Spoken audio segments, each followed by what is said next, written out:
Saya solat jemaah di masjid, balik rumah saya nak jemaah dengan isteri saya.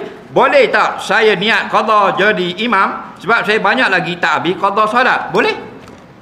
Kita pergi sembahyang Isya, berjemaah di masjid. Balik di rumah kita sembahyang Isya qada. Isteri kita jadi sembahyang Isya fardu. Dia sembahyang fardu, kita sembahyang qada. Hukumnya sah. Okey? Boleh, tak ada masalah. Yang tak sah hanya dua jenis sembahyang tak boleh ikut. Yang pertama, imam sembahyang gerhana. Okey? Gerhana bulan atau gerhana matahari. Faham? Kita belakang sembahyang asar, tak boleh. Kerana sembahyang gerhana, 1 rakaat, 2 qiyam, 2 Fatihah, 2 rakaat. Dia lain. Dan yang kedua tak boleh ikut sembahyang mayat. Imam sembahyang jenazah, kita sembahyang lohor. Kat belakang, balik awal. Faham? Yang moleknya kita jadi jenazah.